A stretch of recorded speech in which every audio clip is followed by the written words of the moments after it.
Bienvenidos a Ecos del Evangelio, un espacio donde exploramos la fe, entendemos las escrituras y vemos cómo la vida de las personas es transformada. Ecos del Evangelio, fe que se entiende, verdad que se vive.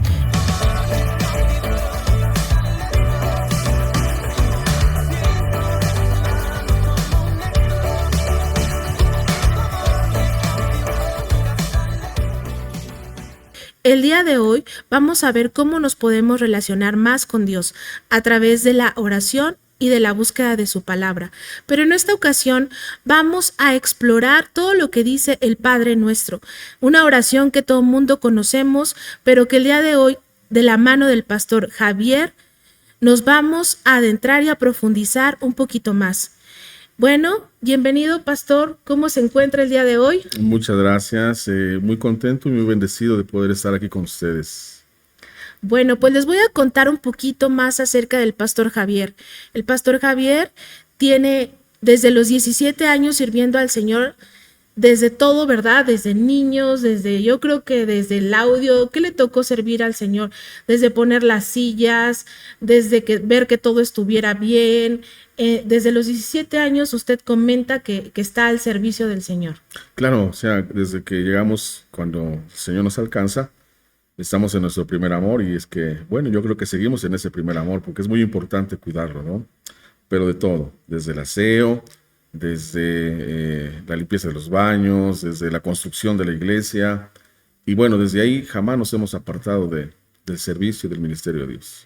Luego me comentaba que a la edad de 24 años, junto con su esposa, ¿verdad? Sin planearlo, sino que en los designios de Dios, ustedes empezaron sin tener tanta conciencia, ¿verdad?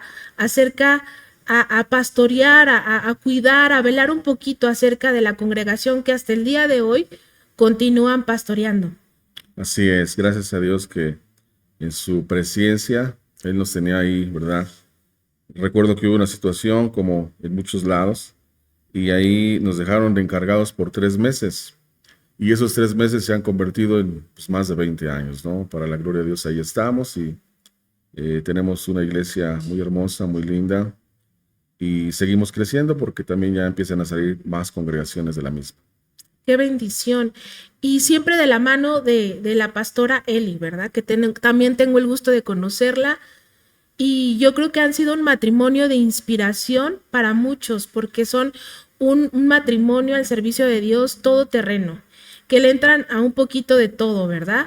También me comenta que usted está muy cerca de la alianza ministerial de APAN.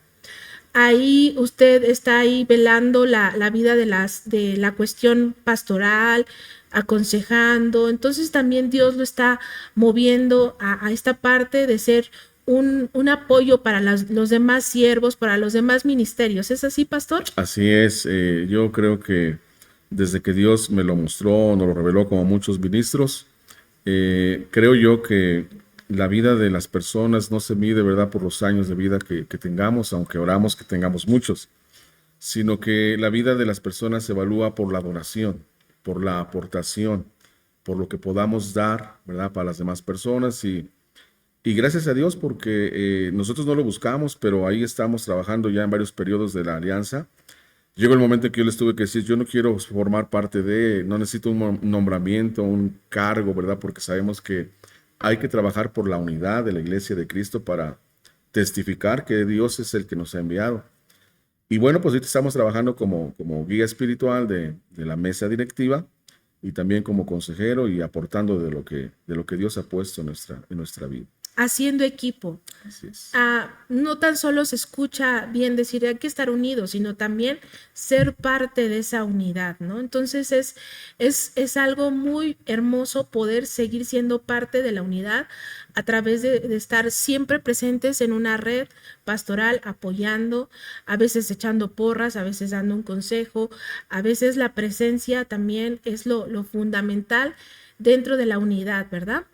Bueno, pues para entrar un poquito más en el tema que vamos a ver el día de hoy, que es acerca de la oración, yo les quiero contar algo. El pastor Javier es un guerrero de la oración. Yo creo que su vida ministerial está muy comprometida con la oración Y por eso es que Ecos del Evangelio volteó la mirada hacia usted como ministro, ¿verdad? Porque sé que es una convicción de su vida la oración.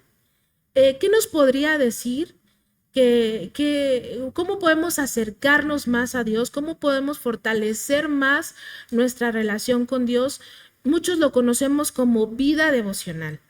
Pero, ¿qué nos puede decir acerca de cómo es este acercamiento más intencional y cómo es que nos podemos relacionar con Dios?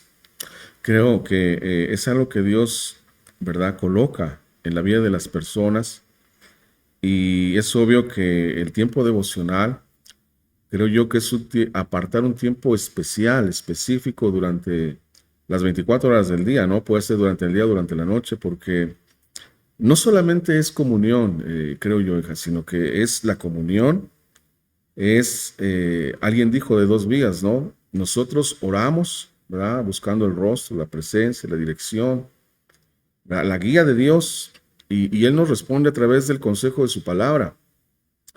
Pero recordemos que también la adoración es parte de nuestro tiempo devocional, ¿verdad? La oración, la adoración, y también, ¿verdad?, que podamos alcanzar el carácter, ¿verdad? Porque eso es precisamente lo que la Escritura nos enseña. Dice la Biblia, ¿no?, que nosotros debemos de alcanzar la estatura de la plenitud de Cristo y que todos lleguemos a la unidad de la fe. Pero eso no lo vamos a alcanzar por nuestras propias fuerzas, sino que necesitamos la intervención divina, ¿no? Creo yo que al principio es un poquito difícil o cuesta trabajo, porque la carne, nuestra naturaleza, siempre se va a oponer. Pero media vez uno le encuentra la bendición, el sabor, ¿verdad? Lo hermoso. Uno quiere estar más con Dios siempre. Entonces, para mí me ha resultado, y nosotros tenemos tiempos de oración en la iglesia, tiempos de oración con otros pastores, ¿verdad? Pero yo tengo que tener un tiempo especial.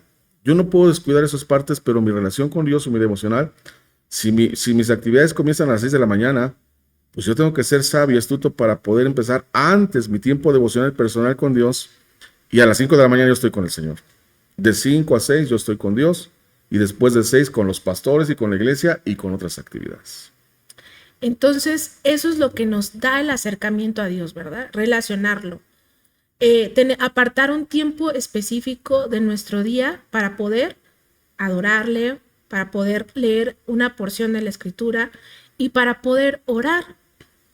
Y podemos ver aquí en Mateo 6, que hoy vamos a adentrarnos en Mateo 6, específicamente en el Padre Nuestro.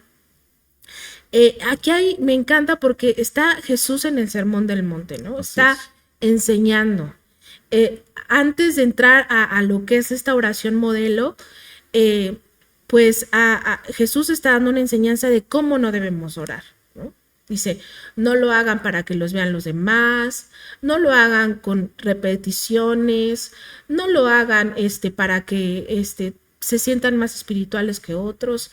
Y después dicen los discípulos, ¿no? ¿Cómo? Pero enséñanos cómo nos relacionamos, cómo empezamos a hablar con Dios. Si tú dices que no es repitiendo solo lo que alguien más nos dice, si tú nos dices que no es para que los demás nos vean, sino que sea de manera genuina, ¿cómo es? Y entonces comienza el Padre Nuestro, ¿no?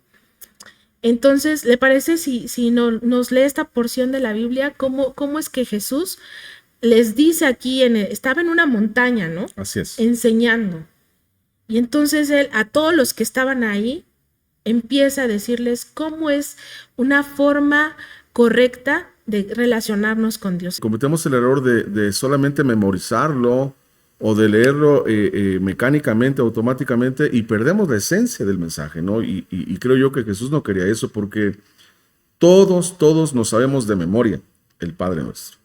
Pero en realidad, ¿qué es el Padre Nuestro, no? Jesús dijo, ustedes van a orar de esta manera, van a entrar a su aposento, cerrada la puerta, y van a decir, número 1, Padre Nuestro. Así es. Qué bendición tan poderosa, tan hermosa, que si nosotros leímos el Antiguo Testamento, ni siquiera Abraham, que fue considerado amigo de Dios y padre de la fe, ni siquiera Moisés, que dice la Escritura que lo miró cara a cara, ni siquiera Elías, que decía, vive el Señor en cuya presencia estoy. O sea, ni los ángeles tienen esa bendición, esa fortuna de decir, Padre Nuestro. Entonces ahí tenemos que ver que es el parentesco, ¿no? Es padre de Laura, es padre de Javier, es padre de cualquier persona que esté en cualquier punto del mundo, de la tierra, que entiende que no es solamente padre mío, sino que es padre de todos. De todos. De todos. Entonces cuando dice Padre nuestro, y sigue siendo la segunda parte, ¿no? Que estás en los cielos. Es muy importante nosotros no perder el piso, como dice alguien, nuestros pies sobre la tierra y nuestros ojos, dice Colosenses, ¿no? Si habéis pues resucitado con Cristo, buscad las cosas de arriba. Entonces, esa es nuestra visión y esa es nuestra meta, nuestros ideales, y que nosotros tengamos bien claro, ¿no? Jesús también dijo en otra ocasión de la Escritura, no hagan tesoros en la tierra, hagan tesoros en el cielo. Entonces, Padre nuestro, mi parentesco, ¿verdad? Que estás en los cielos, ¿no? Nuestra visión. Y cuando viene aquí esta parte que es muy interesante porque dice, santificado sea tu nombre. O sea, necesitamos nosotros darle la reverencia, el respeto, la admiración que Dios merece porque a veces nosotros estamos tan confiados en que es nuestro Padre y que siempre que venimos nos tiene que escuchar, pero a veces se nos olvida que Dios es sagrado, es santo, es puro, ¿verdad? Y por eso dice que tu nombre, ¿verdad? Tu nombre sea santificado, sea... Pero ¿cómo lo podemos hacer nosotros con nuestra vida, con nuestro testimonio, con nuestro servicio? Y que vamos a tener errores, por supuesto, ¿no? Porque estamos en ese proceso. Pero que cada vez que más nos acercamos a Dios, cada vez que vamos, ¿verdad? Conociéndolo más, porque hay muchos pasajes de la Escritura, por ejemplo, eso que dice, ¿no? No se gloríe el sabio en su sabiduría, ni el poderoso en su fuerza, ¿no? Si alguien quiere gloriarse, gloríese en conocerme y en comprenderme, ¿no? En entenderme, dice el Señor. Entonces, esto yo creo que es una bendición completa, integral, es perfecta porque si nosotros seguimos leyendo, dice, Padre nuestro que estás en el cielo, santificado sea tu nombre, y luego dice, ¿verdad? Venga a nosotros tu reino, ¿ok? Nuestra posición y la posición de Dios. ¿Por qué? Porque si está diciendo, venga a nosotros tu reino, de antemano lo estamos reconociendo como un rey. Y pedimos que su reino venga aquí a la tierra y sea establecido, ¿no? Y yo me gozo y lo disfruto mucho y de verdad lo bendigo a Dios con todo mi corazón porque si estamos en su reino y Él es un rey, Laura es una princesa y yo soy un príncipe. Así es. Entonces veamos la profundidad, ¿no? Lo hermoso, lo poderoso. La identidad que nos está dando. Exactamente, lo trascendental, ¿no? Del Padre Nuestro. O sea, no nada más es repetirlo y confesarlo y declararlo, ¿no? Dice, venga a nosotros tu reino. En otras palabras estamos diciendo, venga a nosotros tu gobierno, venga a nosotros tu autoridad, enséñanos a nosotros poder, ¿verdad?, sujetarnos. Entonces por eso les decía yo que es algo muy profundo, no solamente es de repetir. Y cuando dice, ¿verdad?, hágase tu voluntad. Fíjate que eso es muy interesante, Laura, porque esa palabra de hágase tu voluntad a mí siempre me confronta. Así es. A mí siempre me desafía. O sea, la obediencia a Dios, ¿verdad?, el que se cumpla la voluntad de Dios, creo yo que debería ser una de las oraciones con mayor fuerza, con mayor intensidad en cada cristiano, en cada persona que conoce de Dios. Porque ahí le estamos diciendo, hágase tu voluntad, no mi voluntad, sino tu voluntad. Y si recordamos cómo el Señor Jesucristo, por ejemplo, cuando está en el huerto del Getsemaní, ¿no? Así es. Que es una oración icónica, muy poderosa. Y recordemos que la Biblia dice que Él estaba en una agonía y su sudor, dice la Biblia, que eran como gotas de sangre.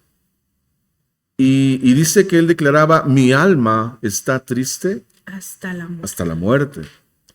Entonces, si nosotros analizamos y vemos a profundidad, dice que un ángel, el Evangelio de Marcos dice que un ángel vino, pero dice que vino para fortalecerlo.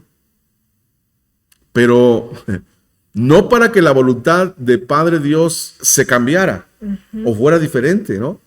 sino vino para fortalecerlo, pero que la voluntad de Papá Dios, de Dios Padre, se cumpliera, porque la oración, ¿verdad?, que siembra los cielos y que siembra a toda la humanidad, dice, ¿verdad?, pero no se haga mi voluntad, sino la tuya. Entonces el ángel viene y lo fortalece, pero al final del día la voluntad de Dios se cumplió. Así es, eso es muy fuerte y como usted dice, nos confronta, porque cuando nos acercamos a Dios y oramos muchas veces es buscando nuestro propio beneficio, ¿no? Cierto. Es como decir, como querer torcerle el brazo a Dios, ¿no? A veces decimos, tú has visto que estoy en esta situación, como si Dios no supiera, ¿no? Él sabe, ¿no? Él está al control de todo. Y como usted lo dice, cuando aquí Jesús dice que estás en los cielos, pues Dios está al control de todo. Él está viendo qué está pasando, nuestras necesidades, está viendo todo. Y cuando nosotros decimos, hágase tu voluntad, es como expresarle la fe que tenemos en Él, ¿no? Así es. La fe de que Él tiene el control, la fe de que Él sabe lo que es mejor para nosotros, pero Él quiere que se lo expresemos, que nos hagamos a un ladito, ¿no? Eso es muy interesante que tenemos que reflexionar el día de hoy, el ver si cuando me estoy acercando con Dios, estoy pidiendo y manipulando un poquito la situación a que todo sea a mi favor o que sea algo mejor, algo conforme a los planes que Dios tiene, a su voluntad, ¿no? La palabra de Dios dice que nosotros tenemos un parecer, pero que los planes de Dios son muchísimo más grandes de lo que nosotros podemos imaginar o pensar. Es correcto, porque vuelvo al punto, ¿no? O sea, cuando decimos, hágase tu voluntad, ahí estamos diciendo al Señor, yo me rindo a ti. Es mi rendición, ¿no? Sabemos que la Biblia dice que los pensamientos de Dios para nosotros son pensamientos de bien, ¿no? Y que, bueno, que Él guardará, ¿verdad?, en completa paz a aquel cuyo pensamiento en Él persevera. Así es. Eso es lo que dice la Biblia, pero ¿por qué a veces nosotros, o lo digo por mí, ¿no?, Por todos. nos queremos suponer o creer, ¿verdad?, más inteligentes que Dios, cuando Dios ya ha manifestado su voluntad expresa en la Biblia? Y cuando Dios ya nos enseña cómo hacer las cosas, digo, es que necesitamos nosotros ceder, rendirnos delante de Dios para que su voluntad, que lo dice la Biblia, es buena, es agradable y es perfecta. Entonces ahí le estamos dando lugar al Señor para que Él cumpla, ¿verdad?, con los planes, con los propósitos, con los proyectos en nuestras vidas. Entonces cuando yo me rindo, Él cumple su voluntad en mi vida y cumple su voluntad a través de mi vida. No sé si explicarme bien, pero es decir, Dios ya tiene algo bueno preparado para nosotros. un lugar especial, un lugar asignado, especial para nosotros, donde quiera que estemos, ¿no? Porque cuando nosotros vamos empezando en el ministerio, a veces pensamos, ay, Señor, yo quisiera ir a tal parte, que me uses aquí, que me uses allá, como otros ministros. Y a veces dejamos de ver que Dios ya nos está usando en el lugar que a veces pareciera más pequeño o insignificante, ¿verdad? Ahí es donde Dios nos va, porque les digo, ya tiene algo objetivo. Dios ya tiene algo preciso. Un propósito. Sí, un propósito. Entonces dice, hágase tu voluntad, dice, así en la tierra como en el cielo. Si nosotros pudiéramos describir esa parte, es como una multiplicación, es como una repetición, es como una cloración de Cristo aquí en la tierra. O sea, sabemos que la palabra Cristo significa ungido. Ungido, empoderado. Es como si Dios levantara a muchísimas personas ungidas, empoderadas o Cristos, ¿verdad?, para que no se malentienda, por los diferentes puntos donde Dios sabe que hay necesidad de que nosotros seamos, como dice la Biblia, esa sal de la tierra y esa luz del mundo. Entonces, es como cuando un matrimonio, una esposa y un esposo, mi esposa se llama Elizabeth, pero cuando nos unimos en matrimonio, es Elizabeth de Díaz. Así es. ¿Ok? Nuestra naturaleza y nuestro nombre es iglesia, porque somos la iglesia comprada por la sangre del Cordero de Dios, que Él pagó el precio. Entonces nuestro nombre es iglesia y nuestro apellido es de Cristo. De Cristo. Es iglesia de Cristo y es la iglesia universal, ¿verdad? A la cual pertenecemos. Entonces es algo muy hermoso para mí, Laura. La réplica que hay, ¿no? Así es. Cuando nosotros pensamos que Dios está muy alejado de nosotros, pero no es así. Dice que así como es en el cielo, es en la tierra. Qué poderoso, ¿no? O sea, a veces nosotros nos limitamos a muchas cosas, pero cuando tenemos la conciencia del acceso que Dios nos está dando a través de una relación con Él, pues yo creo que a veces nuestras vidas están siendo muy desaprovechadas, ¿no? Sí. Muy desaprovechadas. No hay nada más triste que haya una vida sin propósito, ¿no? Cierto. Y cuando nosotros entendemos que hay algo en el cielo que Dios quiere ejecutar también en la tierra y que nosotros podemos ser ese puente, pues ¿qué otro propósito queremos buscar más, no? Ahí es cuando viene nuestra plenitud de relacionarnos, el objetivo de conocer a Dios, ¿no? Venimos a la tierra, ¿cuál es el objetivo? Pues conocerle, ¿verdad? Así Ver es. sus propósitos. Y aquí nos da ahorita lo que yo no lo había visto así, pero ahorita que usted nos está explicando esta parte de que es una réplica de lo que hay en los cielos, aquí, a través de quiénes, de sus hijos, porque Exacto. nos dice, llámenme padre porque ustedes son mis hijos, ¿no? Y yo creo que es cierto, a veces vemos a alguien que es igualito que su papá, ¿no? Así es. Y tú dices, tiene los mismos ojos, tiene las mismas ademanes, su personalidad, y es lo mismo. Es que nosotros tenemos ese ADN de quién es nuestro padre, ¿no? Y entonces tener la conciencia de que tenemos en nuestro interior algo muy parecido a quién es Él. Así como Él dijo que Él nos hizo a su imagen y semejanza. Es correcto. Tú lo acabas de decir muy bien. O sea, el ADN espiritual, ¿no? Es como una especie de clonación. Por definición, la clonación es un proceso, ¿verdad?, científico y biológico de hacer una copia, ¿o no? Una réplica, una reproducción. Ese es el deseo de Dios. Recordemos que Efesios lo dice, hasta que todos lleguemos a la unidad de la fe y del conocimiento pleno del Hijo de Dios, y dice, a la condición de un hombre maduro, a la estatura de la plenitud de Cristo. O sea, Cristo es nuestra talla, nuestro modelo, nuestra estatura, nuestro modelo a seguir. Entonces ahí es donde nosotros tenemos que, pareciera que es increíblemente difícil, pero Dios nos lleva en ese proceso. ¿Cómo se hacen las cosas en el cielo? Porque dice, así como en el cielo, aquí en la tierra. Yo me imagino que son con excelencia, con profesionalismo, con grandeza, con dignidad y todos los sinónimos, ¿no?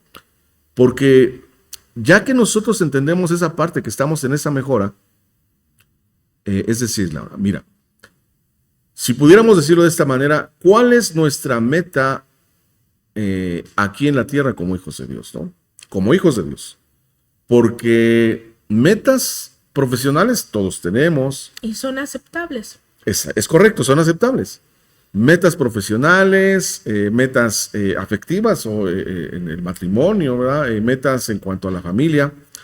Pero en el camino de Dios, ¿verdad? Nuestra meta, dice Romanos, ¿no? Lo dice claramente la Escritura. Que nuestra meta como hijos de Dios es llegar a ser como Cristo. Esa es nuestra meta, ¿verdad? Para que Él sea el primogénito de muchos hermanos. Entonces es nuestra medida. Entonces mi meta es llegar a ser hijo de Dios, Así conforme a la imagen de nuestro Señor Jesucristo. Y acaba de decir a unos puntos, ¿no? Excelencia, con responsabilidad. Yo creo que cuando nosotros nos acercamos a Dios es porque necesitamos que nuestra vida sea completamente diferente, Claro. ¿verdad? En cada área, ¿no? Si nos estamos desarrollando en el trabajo, pues que sea como quiere que Él sea, ¿no? De una manera diferente, responsable, con excelencia, ¿no? Si estamos en el hogar, es más cansado, es más trabajo, más desgaste, pero que encontremos en esta parte de ir con el Señor a que sea así, que nuestro hogar sea un hogar de excelencia, de confort, ¿no? En el estudio a veces pues no se nos puede dar mucho, ¿verdad? Las matemáticas, la física, la química, pero sabiendo que tenemos ese recurso de parte del cielo, que si se lo pedimos a Dios, pues Él lo puede hacer. Claro. Ahora, si continuamos con esta oración modelo, dice que danos hoy nuestro pan de cada día. A mí me gusta saber que Dios le gusta que nosotros nos acerquemos a Él y que pidamos por esos recursos diarios que necesitamos. A veces pensamos que nosotros somos autosuficientes con el trabajo que tenemos, ¿no? Ajá. A veces pensamos que somos los mejores en esta área. A veces decimos, ya tenemos una pensión que nos solucionó la vida. Pero la verdad es que hoy todo puede cambiar. Claro. Nada es seguro. Si hay algo que tenemos presente es que en este mundo no tenemos la seguridad de nada, sino es que lo pedimos a Dios. Claro. Entonces cuando dice, danos hoy nuestro pan de cada día, ¿usted qué nos podría decir un poquito más acerca de esto? Ok. Número uno es que nuestra providencia o nuestra provisión, todos sabemos, es de Dios, ¿no? Creo que Dios nos da la fuente, nos da la estrategia, nos da la manera, ya sea a través de un trabajo, de un negocio, de un esfuerzo, etc. Pero cuando dice, danos el pan nuestro de cada día, ahí tenemos nosotros que recordar que todos los días necesitamos hacer esa oración, ¿no? De que sea nuestra provisión. Aunque yo creo que cuando Dios pesa los corazones, porque tengo fundamento bíblico, hay muchos pasajes en la Escritura donde Dios, por ejemplo, le dice a Pedro, ¿no? Que eche la red, ¿verdad? Al lado derecho. Y bueno, dice la Escritura que sacaron tantos peces, ¿verdad? Que sentían que se hundían y que tuvieron que pedir ayuda. Cuando yo creo, por la Escritura, que cuando tú y yo tenemos ya sueños, planes, proyectos en las cosas de Dios, en la obra de Dios, Dios ya nos da no solamente el pan nuestro de cada día, sino que en ocasiones nos da el pan nuestro de todo un mes, o de todo medio año, o de un año. ¿Por qué? Porque nosotros en ocasiones no tenemos que tener distractores de ese tipo cuando estamos ocupados en cosas que son mucho más importantes, ¿no? Yo creo que le podemos decir, Señor, por favor, tengo en mente, tengo el proyecto, tú sabes que es que alcanzar esto para ti, para las almas. Entonces yo necesito ya tener esa parte solucionada, porque yo necesito, ¿verdad?, enfocarme en esto. Ahora, el libro de los Salmos en el capítulo 37 y por el versículo, me parece que es el 25, fíjate lo que dice un pasaje muy poderoso hablando de la provisión. David dice estas palabras: joven fui y envejecí, y no he visto justo desamparado, ni su simiente o su descendencia que mendigue el pan. Cuando nosotros analizamos ese pasaje de la Escritura, nos está dando un resumen, un extracto, una parte, porque está diciendo, yo fui joven, fui adolescente, fui un adulto, y ahora estaba en mi edad productiva. Ahora ya soy una persona, como tú dijiste, jubilada, retirada, ya viví. Pero el problema de la economía para él no era un asunto que le preocupara, porque dice, joven fui, envejecí y no he visto justo desamparado, ni su descendencia que mendigue pan. Cuando estamos ocupados en las cosas que a Dios le interesan, cuando estamos cumpliendo con la voluntad de Dios y haciéndolas con excelencia, entonces es una muy, muy buena noticia que no solamente nosotros. Sí, nuestra descendencia. Es algo muy poderoso.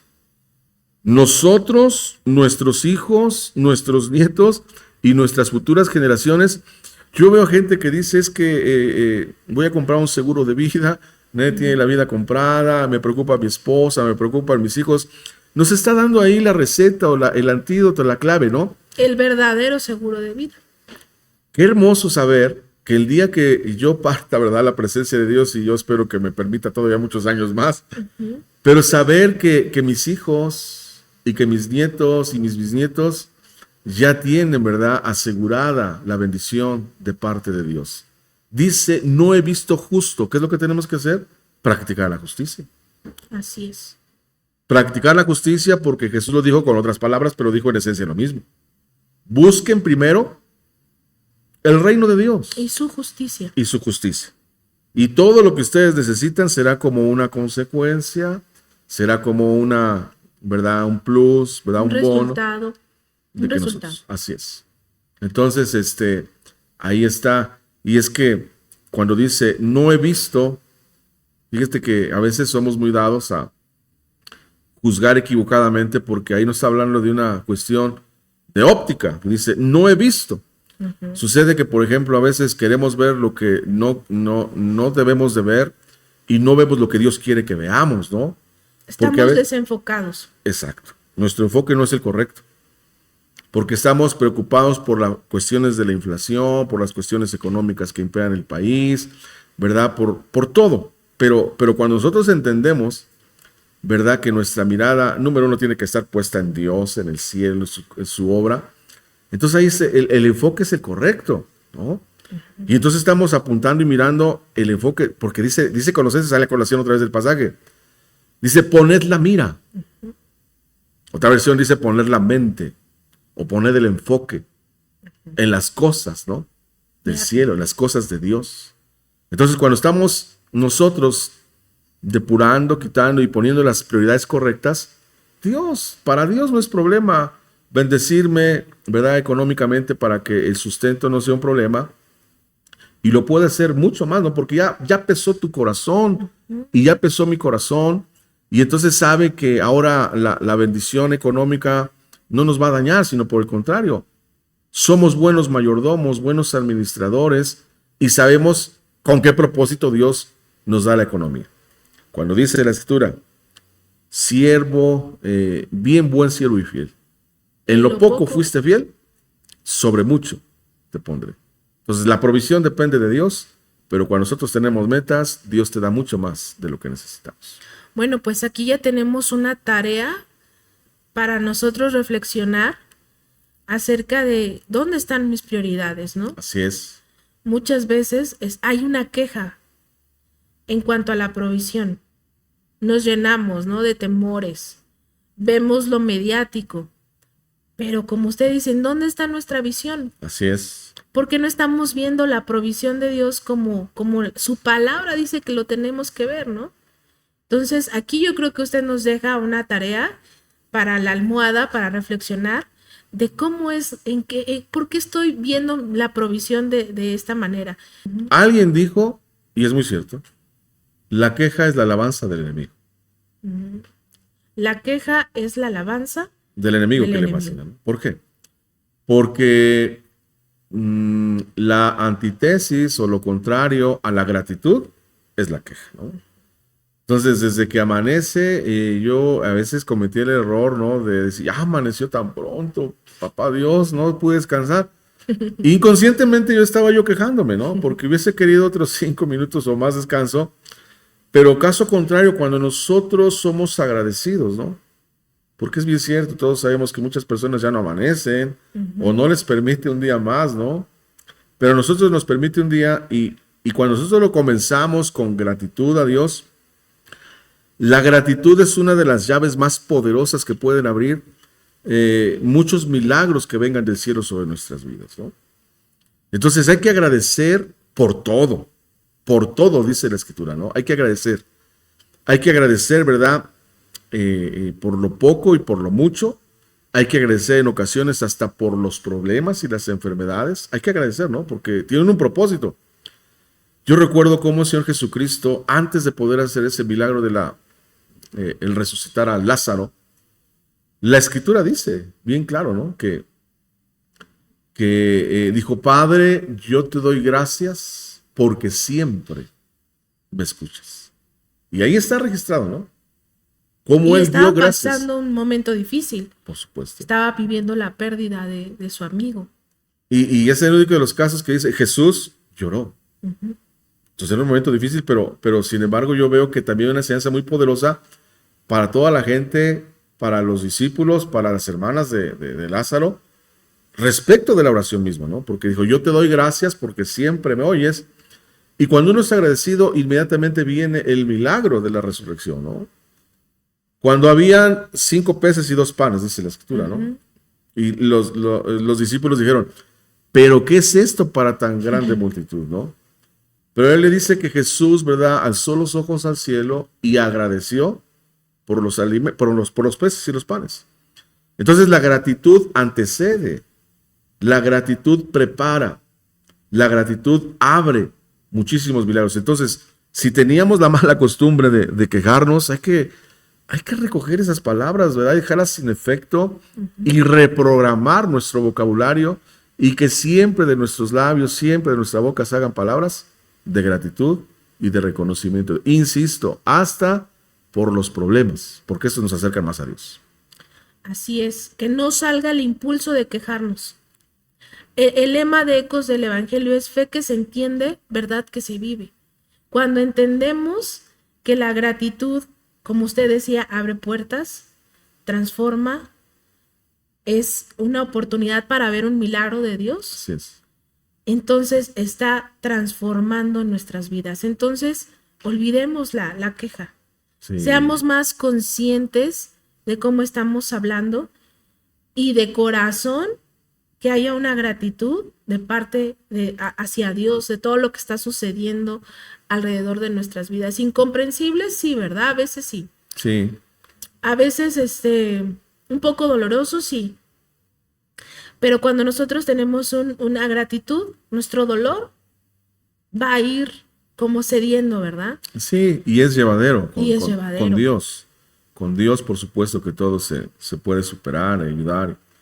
Y bueno, dice aquí, perdónanos nuestras deudas, pero fíjate lo que dice, ¿no? Como también nosotros perdonamos a nuestros deudores. Es nuestra ley. Es la regla de oro, ¿verdad? La regla de oro que también le estaba enseñando Jesús en el mismo momento, ¿verdad? Así es. ¿Por qué? De tratar a los demás como yo quisiera que nos trataran. Sí, es una ley de una siembra y de una cosecha, ¿no? Es una ley. Entonces, yo preguntaba en algún sermón ahí en la iglesia, ¿verdad? Y es cierto porque Dios me lo mostró en mi espíritu. Todos hemos cometido errores, hemos cometido hierros, faltas delante de Dios. Y yo les hacía esta pregunta, ¿no? O sea, ¿cómo quisiéramos que nos trataran? Laura, cuando hemos cometido una falta, ¿no? Entonces ahí es donde uno piensa, ¿no? Con misericordia, con amor, con bondad, con paciencia. Y lo dice Gálatas capítulo 6, ¿no, hermanos? Si alguno de ustedes fuese sorprendido en alguna falta. Y fíjate lo que dice, ¿no? Vosotros que sois espirituales, restáurenle, ¿no? Restáurenle, o sea, eso de restaurar, dice, restáurenlo, levántenlo, no lo dejen tirado, no lo dejen caído, no hagan leña del árbol caído, sino levántelo. Dice, ¿verdad? Con espíritu de mansedumbre, considerándote a ti mismo. La mujer que fue sorprendida en el acto del adulterio, ¿no? O sea, todos llegaron y es lo poderoso, ¿no? Porque dice la escritura que Jesús ni siquiera alzó la vista, dice que con su dedo escribía, ¿verdad? En tierra. Todos sabemos que algunos han creído que estaban escribiendo los mandamientos, la ley, etcétera. Y dice el que esté libre, que arroje la primera piedra. Y dice que desde el mayor hasta el menor, todos acusados, ¿no? Por sus conciencias, por su forma de ser, se retiraron. Jesús obviamente que sabía eso, ¿no? Y dijo, ¿dónde estaban los que te condenan? Los que te acusaban. Y dijo, Señor, se han ido. ¿Ninguno te condenó? Y dijo, no. Y el único en todo el universo que podía hacerlo, que podía señalarla, que podía decirle, dijo, ni yo te condeno. Vete y no peques más. Ahora, cuando nosotros analizamos también el Padre Nuestro, termina de decir, ¿verdad? Porque termina con la oración y vamos a llegar a ello. Pero dice, porque de cierto les digo, que si ustedes perdonan sus ofensas a los que los han ofendido, también vuestro Padre les perdonará a ustedes sus ofensas. Pero si no perdonan ustedes sus ofensas, Dios tampoco va a perdonar a ustedes sus ofensas. Entonces recordemos que no se nos olvide que si tenemos algo en contra de alguien, que si necesitamos pedir perdón o nosotros perdonar, eso es fundamental, eso no se cambia. para que mi oración y para que tu oración pueda ser escuchada delante de Dios, tenemos que estar a cuentas con Dios y tenemos que estar a cuentas con nuestro prójimo, ¿no? Porque entonces dice que si nosotros no perdonamos, Así es. entonces Dios no puede perdonarnos. Y entonces se levanta una barrera nuevamente que se llama pecado, un muro que nos divide y que nos separa. ¿Cómo es posible, Laura, que en ocasiones queremos pedirle algo a Dios? Papá, perdóname, por favor. Cuando nosotros no somos capaces de darle a las El perdón personas a alguien. que alguien nos lo ha pedido. Entendiendo un poquito esto, me conviene, ¿no? Entonces me conviene perdonar a los demás, pasar por alto la ofensa, porque si no, yo solito me estoy contrapunteando, ¿no? Sí. Entonces, ok, a veces pensamos que es imperdonable, pero entonces, qué fuerte que Dios diga, entonces yo los voy a tratar de esa misma manera.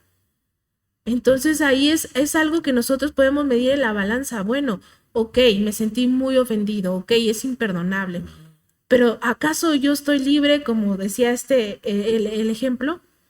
¿Acaso yo soy perfecto, la perfección con pies? Pues claro que no. Entonces, el entender que me conviene primero a mí, porque no somos buenos, Así ¿verdad? es. Porque cometemos errores, porque todos los días ofendemos a alguien, ¿no? No lo quisiéramos hacer, pero a veces por la falta de carácter, pues lo terminamos haciendo. Pero si yo voy con el Señor, debo de quitar toda ofensa, ¿no? La primera persona beneficiada al perdonar soy yo. Y la primera persona dañada, afectada en no perdonar, soy yo. Entonces, ¿qué es lo que tenemos que hacer? Es soltar, es perdonar. Yo he tratado y ministrado a muchas gentes, a muchas personas y me han dicho, pastor, es que no puedo, es que me cuesta trabajo. Sí, pero con la ayuda de Dios se puede. Y luego han llegado a decir, bueno, lo voy a perdonar si viene y me pide perdón y se me hinca o me dice y entonces yo voy a... No, Si mire, lo reconoce, ¿no? si lo reconoce. Y realmente la persona que le faltó, que le ofendió, que le hizo daño, anda tranquila y quitada de la pena y ni siquiera sabe que hizo tanto daño. Entonces, nosotros tenemos que perdonar por sobre todas las cosas, me pidan perdón o no me pidan perdón, ¿verdad? Para poder estar yo bien delante del Señor, yo tengo que perdonar. Y perdonarlo de todo corazón. O sea, hay muchos casos en las Sagradas Escrituras, como el caso de José, ¿no? Que dice la Biblia que él tenía ahora todo el poder, tenía todo el recurso, tenía todo como para poder vengarse de sus hermanos, ¿no? Pero vemos la administración de Dios, porque dice la Biblia que él empezó a llorar y empezó a gritar, que las personas que estaban en su manzana, en su colonia, se escuchaban de los gritos que él daba, ¿verdad? Porque estaba ahí en ese proceso. Entonces, en ocasiones va a ser difícil, pero yo veo a la luz de las Escrituras de que se puede perdonar porque estamos acostumbrados, como Jesús dijo, ¿no? Dice, oíste que fue dicho, ¿verdad? Amarás a tu amigo, a tu prójimo y aborrecerás a tu enemigo. Pero yo les digo, ahora yo les digo, ¿verdad? Vas a amar aún a tu enemigo y vas a orar y a bendecirlo por aquellos que te persiguen y que os ultrajan. O sea, amar a un amigo, un hermano en Cristo que no nos ha dañado, que nos hace bien, es fácil. Pero si Jesús dice, vas a amar ahora a tu enemigo. Y qué triste, qué curioso es que por esa situación, por eso dice la Escritura, ¿no? Tengan cuidado. Así Hebreos. es. No sea que brotando una raíz de amargura dentro de ustedes, dice, por ella sean contaminados, número 1. Y número 2, los demás dejen de alcanzar, la gracia de Dios. Y la gracia de Dios, tú sabes, Laura, que es absolutamente el todo para el que todo. podamos estar aquí. Para que podamos ser salvos. Y para que podamos estar aquí. Pero por una falta de perdón, por eso dice, ¿verdad? Perdona nuestras deudas. Que no haya también amargura, ¿no? Se enraiza todo ese sentimiento de no perdonar las ofensas. La otra vez yo escuchaba a una mujer que me impactó porque me dijo, ¿qué prefieres? ¿Estar dentro de la gracia o ser un desgraciado? ¿No? Sí. Nosotros entendemos a alguien desgraciado y como... Pero entendiendo la gracia, tú dices, no, claro que no, porque hay personas que tú dices, claro, o sea, por la dureza de su corazón, por dejar el no ceder a perdonar, el no ceder a arreglar ese asunto, su vida se empieza a tornar una tormenta, pero muchas veces es porque ha salido de la gracia de Dios y como decía esta mujer, pues ya eres un desgraciado. Tú hay de dos, o quieres estar en la gracia o quieres ser un desgraciado, ¿no? Entonces, ¿qué tenemos que hacer? Perdonar como Dios nos perdona. Así es. Esa es la medida, como tú lo dijiste, como Dios nos perdona. Este fenómeno muchas veces tristemente ocurre en todos los sectores. Aún dentro de las congregaciones sí es bien difícil de tratar estos temas, pero a veces hay problemas en las familias de la iglesia. Y entonces una de las dos familias dice, pues yo ya no voy a ir a la iglesia porque mientras esté fulanito, sutanito, perengano, yo no puedo estar ahí. Pero como Dios, ¿verdad? El Señor Jesucristo nos enseñó hasta en los más pequeños detalles. Recordemos como dice la Escritura que un día Él, ¿verdad? Entrando a una de las sinagogas, dice la Biblia que estaba un endemoniado. Uh-huh. Entonces, yo no veo al Señor Jesucristo que vaya entrando con sus discípulos y que se haya indignado, ¿no? Y que haya dicho, no, tranquilo, Pedro, Juan, Andrés, todos, espérense. ¿Qué pasó? Yo no puedo entrar porque ahí está el diablo. Y si está el diablo, yo no puedo entrar, o se sale él y entro yo, o entro yo y que se... No. O sea, Jesús entró y liberó a aquel endemoniado, aquel persona lo hizo libre. Entonces ahí vemos, ¿no? Yo me pregunto, ¿cómo vamos a poder estar un día en el cielo? Si queremos estar en el cielo, tenemos que estar a cuentas absolutamente con todos y pedir perdón cuando nos toca y perdonar cuando nosotros tenemos que hacerlo y perdonar de corazón, porque no decir solamente de dientes para afuera, como dice el dicho, porque si lo hacemos así, pensamos que estamos engañando. Es más, a Dios nunca lo podemos engañar, ¿eh? O sea, si pensamos que un día íbamos a engañar a Dios, aparentar, nos vamos a engañar a nosotros mismos. Pero a Dios jamás lo podemos engañar. Dice la Biblia, no os engañéis. Dios no puede ser burlado. Entonces, ese es un tema muy profundo que el cual tenemos que... Es la oración modelo. Jesús nos dio ese modelo de oración y ahí va inmersa, implícita, ¿no? El perdonar. Y tenemos que hacerlo de todo corazón. De tal manera que Dios dice que Él borra, ¿no? Todo nuestro antecedente, el expediente negro que tenemos, Él lo borra. Entonces nosotros de alguna manera con ayuda del Espíritu Santo, pues también tenemos que borrar con la ayuda del Espíritu Santo eso que en algún momento nos sentimos ofendidos. Y pues sí, yo creo que cuando el amor, ¿no? Cuando entendemos que el vínculo perfecto es el amor. Así es. ¿Cuántas veces no te ofendes con tu pareja, no? Pero hay algo, es el amor. Y lo perdonas, pues por amor, ¿verdad? Entonces, cuando tenemos estas cuestiones dentro de la congregación, saber que nuestro vínculo es el amor que Dios nos da y que nos amamos los unos a los otros, ¿no? Entonces, sí, a veces puede haber muchas cosas, muchas ofensas, pero si el amor es más fuerte, es más fácil también, ¿no? Es cuando dices, el amor cubre multitud de pecados, ¿no?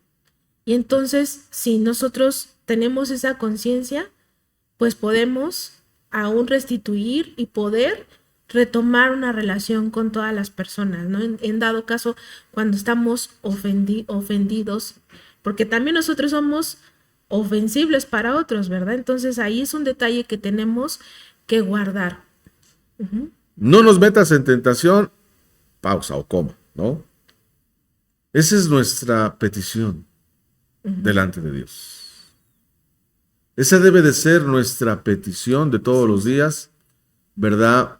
Que no permita que caigamos en esa tentación, aunque sabemos que la tentación en sí no es pecado, ¿no? La tentación viene y ronda tu vida, tu mente, tu corazón, ¿no? Y ahí estás echando la tentación.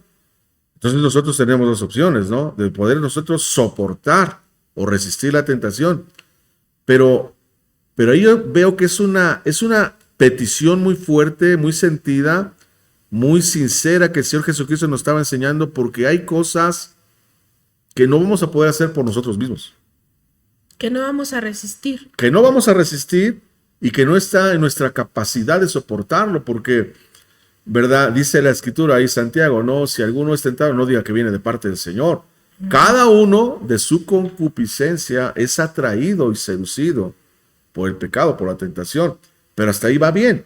Dice, pero aquel que es vencido y lo comete, entonces ya estamos en problemas.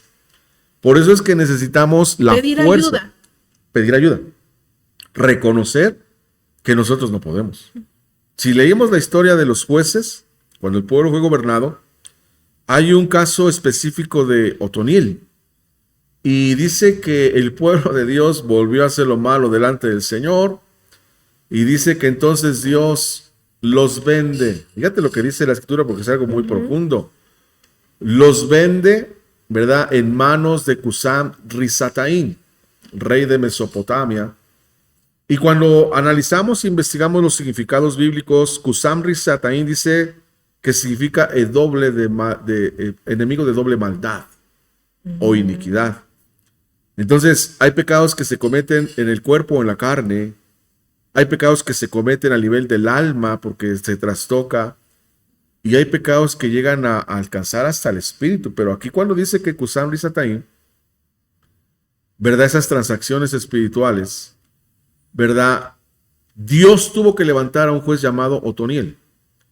Y curiosamente Otoniel significa fuerza de Dios. O sea, ahí nos da la luz de que por sus propias fuerzas, por sus propios recursos, por su propia astucia, no iban a poder. Se necesitaba la ayuda sobrenatural, el poder, la ayuda de Dios. ¿Y cómo la recibimos? Pues pidiéndola, ¿no? Pidiéndola, implorándola, suplicándola, porque hay áreas de nuestras vidas que no vamos a poder vencerlas, sino solamente con nuestro Otoniel o con nuestra ayuda de Dios. Con la fuerza de Dios. Con la fuerza de Dios. Qué interesante. Este rey, ¿cómo dice que se llamaba? Cusam Risataín. Y significa enemigo de doble maldad. Doble maldad. Sí. Pues así es el mundo, ¿no? Toda la tentación es eso, la maldad, esta dualidad que hay. Pero fuerza de Dios sí, es lo que solamente vence a ese enemigo de doble tentación. Qué interesante. Yo creo que este es un tesoro para este tiempo, poder entender que solo a las cuestiones que están atacando nuestras vidas en forma de tentación, que nos induce a caer en pecado, a alejarnos de Dios, porque Dios dice su palabra que no puede tener amistad con el pecado. Es correcto. Solamente es con la fuerza de Dios que se puede vencer. Bueno, y ahora sí, ¿no? Vemos eso, y líbranos del mal. Líbranos del mal. Un poquito podemos retomar esto, ¿no? Sí. No nos metas en tentación y líbranos del mal. El mal, entendiendo pues todo lo que nos separa de Dios, pero también el mal común, ¿no? El mal que hay en la tierra. Estamos en un mundo frágil y tenemos que pedir por la ayuda de Dios. Mira, yo creo que complementando cuando dice, ¿verdad?, que viene la tentación, cada uno es seducido de su concupiscencia, hasta no hay problema, pero cuando uno acciona o uno comete la falta, el pecado, entonces ya hay, ¿verdad?, hay una falta muy... Mire, yo tiendo a veces a las personas que tienen problemas de adicciones, problemas de alcoholismo, problemas de ira, problemas que son enemigos muy fuertes a vencer, pero no imposibles. Entonces se pide, líbranos, ¿verdad? No nos metas en tentación, ¿verdad? Pero una vez dice, y cuando cae el pecado es como literalmente entramos en esa atmósfera, en ese ambiente de maldad donde ya somos presa del enemigo, ¿no? Porque el pecado siempre nos va a seducir, nos va a engañar, nos va a envolver, pero cuando uno cae, entonces eso se ocupa mismo para exhibir, para dañar, para lastimar. ¿Por qué muchas personas vuelven a caer? Y a reincidir, y a faltar y a caer? Precisamente es eso, porque no hemos comprendido que hay pecados que se tienen que vencer con recursos no naturales, ni con estrategias, ni con psicologías, sino con recursos espirituales, ¿no? O sea, El Gadareno, por ejemplo, Laura, dice la escritura que era un personaje que lo ataban con cadenas, ¿verdad? Grillos en sus manos, y él rompía las cadenas, se quitaba la ropa, y dice que golpeaba a las personas que pasaban, y cuando no había quien golpear, se golpeaba a sí mismo. Y dice, y nadie lo podía controlar o nadie lo podía sujetar. Porque el problema de las personas, el problema de la sociedad y el problema a veces hasta de los familiares, es que quieren arreglar un problema espiritual con recursos naturales o humanos. Y la Biblia enseña que un problema de esa índole, de ese tipo, se deben de solucionar con recursos espirituales. ¿Por qué? Porque Jesús llegó. Con un clamor de líbranos, ¿verdad? Así es. Con un clamor de pedir intervención del cielo. Divina, sobrenatural, o sea, pedir la ayuda correcta de Dios. Cuando llega Jesús, dice que el endemoniado corre y se postra, ¿no? Hay pasajes paralelos, dicen uno y otros dicen que eran dos. Pero se postran ante Jesús. Y entonces toda la gente se sorprende porque dicen, ¿verdad? Que la plática, la charla es, has venido a atormentarnos antes de tiempo, enmudece. ¿Cómo te llamas? Legión. ¿Por qué tuvo que confesarlo, no? Porque hay un poder inmenso, un poder grandísimo en la confesión. En el auxilio, en el socorro, en el pedir ayuda. Porque si no lo pedimos a Dios, entonces Él quiere ayudarnos, pero en ocasiones el papá que dijo, ¿verdad? Señor, mi hijo está siendo atormentado y lo traga. Entonces ahí está el clamor, ahí está la súplica, ahí está el ruego, ¿no? El leproso que dijo, Señor, si quieres, ahí está el ruego. Entonces, pecado que nosotros no confesamos, Laura, es pecado no perdonado. Para que Dios pueda perdonar nuestros pecados y nuestras faltas, hay que confesarlos y hay que confesarlos de corazón y hay que arrepentirnos. La Biblia dice que entonces Jesús le dice, ¿verdad? El demonio le pide permiso para salir al hato de cerdos. Sabemos que la historia, los cerdos se ahogan y la gente lo mira sentado, vestido y en su juicio cabal.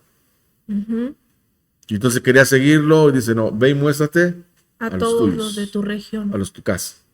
Y cuéntales cuán grandes cosas ha hecho el Señor contigo y cómo tuvo de ti misericordia. Entonces, Dios mismo, Jesús, da testimonio que una vida cambiada, una vida transformada, una vida restaurada, una vida bendecida, para Él son grandes cosas. Entonces, para poder ser librados de todo eso, tiene que haber intervención divina, de parte de Dios. Divina. Así es. Entonces, no dejemos de clamar porque hay cosas en donde nos podemos estar envueltos que es más poderoso que aún nuestros recursos, pero tenemos que clamar a Dios para que Él venga y nos libere de todo lo que se pueda significar maldad alrededor de nuestras vidas, ¿verdad? Y ya vamos cerrando esta parte del Padre Nuestro y va terminando y dice, porque tuyo es el reino y el poder y la gloria por todos los siglos. Amén. Eso es algo. Entonces, eso es algo que, híjole, ya Dios está tratando con muchas cosas, pero al final yo creo que esto es alimento para nuestro espíritu, ¿no? Porque cuando lo vuelvo a leer dice, porque tuyo es el reino y el poder y la gloria por todos los siglos de los siglos. Amén. Aquí está dando una alabanza a Dios. Aquí está diciendo, bueno, yo ya me expuse delante de ti, pero a ti es a quien te debo de rendir mi vida. Aquí está hablando de rendición. Tuyo es el poder, tuyo es la gloria, por los siglos de los siglos. Amén. Así es como podemos tener esta cercanía con Dios. Primero reconociendo su poderío, ¿verdad? Sabiendo quién es Él. Por eso es Dios, ¿no, pastor? Así es. Yo creo que también en esta parte, por eso digo que el Padre Nuestro es una bendición muy poderosa y es completa, es perfecta, es integral porque abarca muchas cosas importantes para el cristiano. Pero dice, tuyo es el reino, tuyo es el poder y tuyo es la gloria por siempre, jamás o para siempre. Es nuestra adoración. Nuestra adoración a Dios, ¿verdad? Por eso es que el enemigo, dice la Escritura, que cuando trató de convencer o de engañar a Jesús con Biblia, con palabra, las tres tentaciones, ¿no? Después de venir del desierto, si eres hijo de Dios, di que las piedras se conviertan en pan. Jesús contesta, no solo de pan vive el hombre, sino de toda palabra que sale de la boca de Dios. Lo lleva al pináculo del templo y dice, arrójate porque está escrito.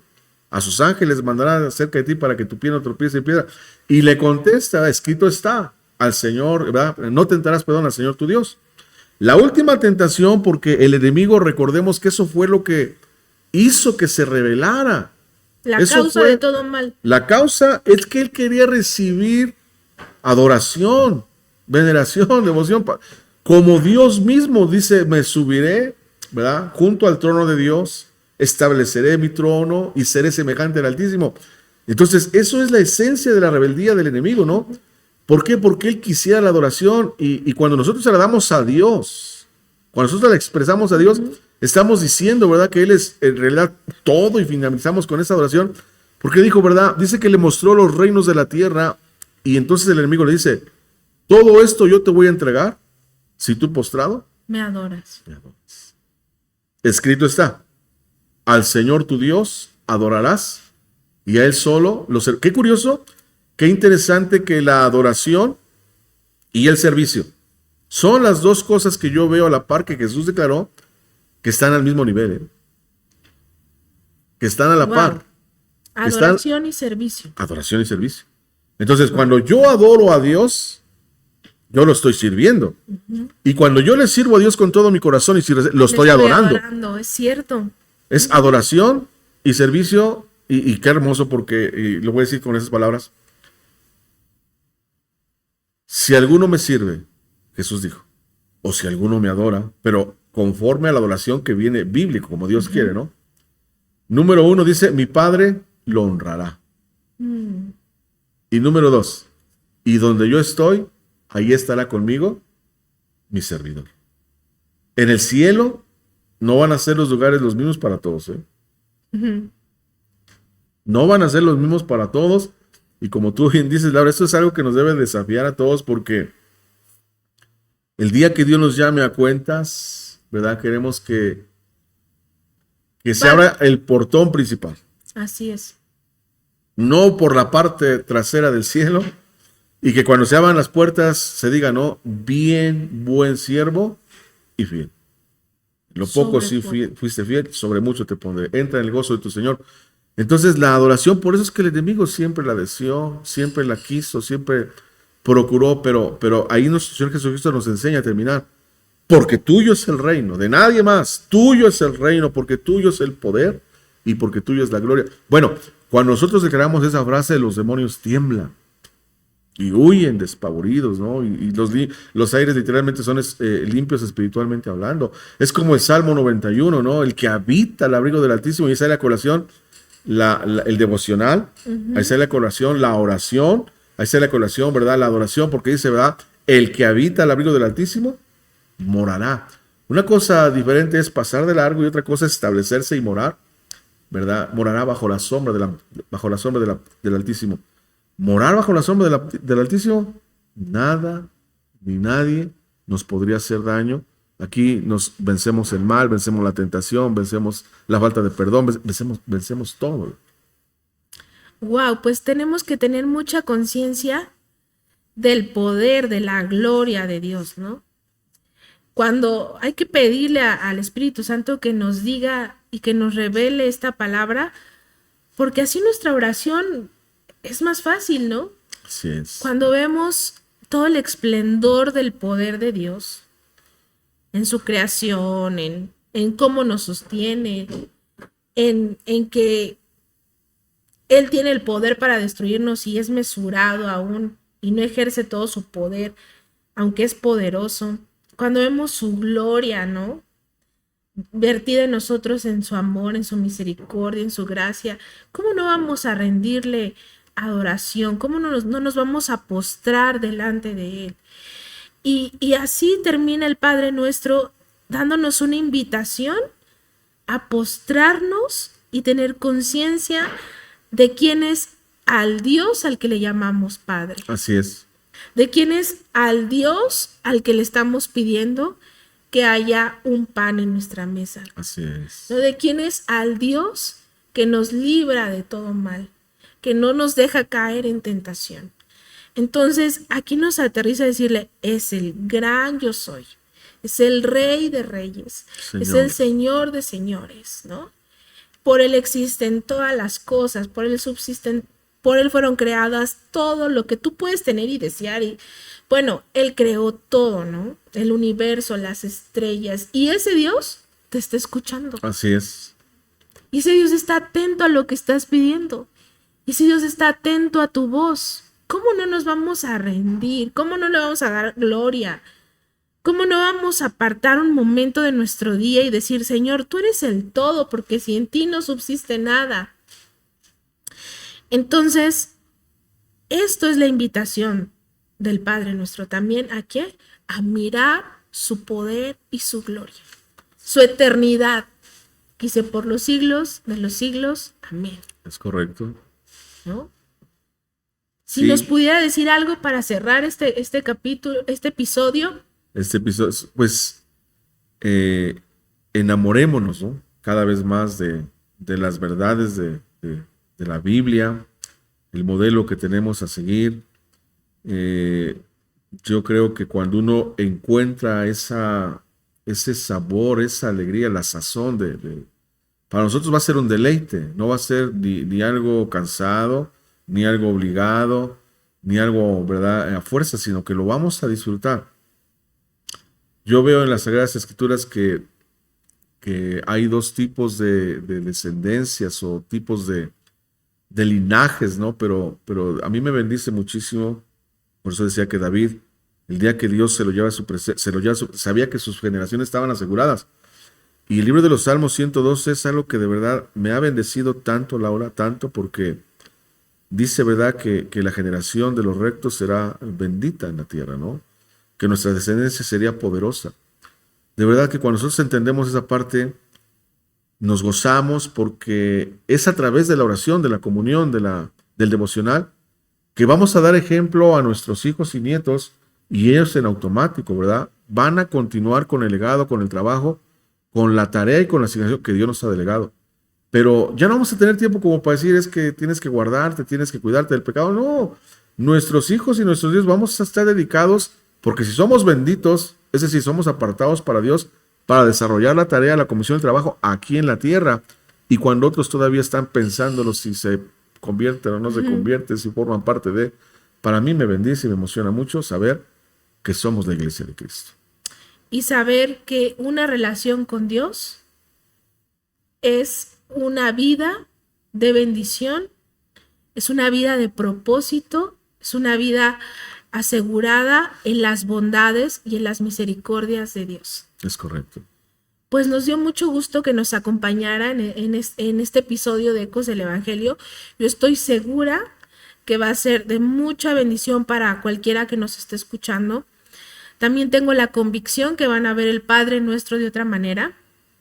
Digo, yo aprendí el Padre Nuestro porque mi abuelita me lo enseñó cocinando y de fondo el radio del clásico de música ligada a su recuerdo. Entonces, y así me lo enseñó el Padre Nuestro, pero de eso se trata en este episodio, que no lo sepamos de memoria. Es correcto. Sino que a la luz de la palabra, a la luz de indagar más, de escudriñar más, podamos tener un mejor entendimiento de las palabras que Jesús dejó aquí como esta oración mapa, esta oración modelo que nos lleva a tener mayor relación con nuestro Padre. Así que nos dio mucho gusto que nos acompañaras nuevamente en otro episodio más. Y recuerda, fe que se entiende es la verdad que se vive. Nos vemos en el próximo episodio.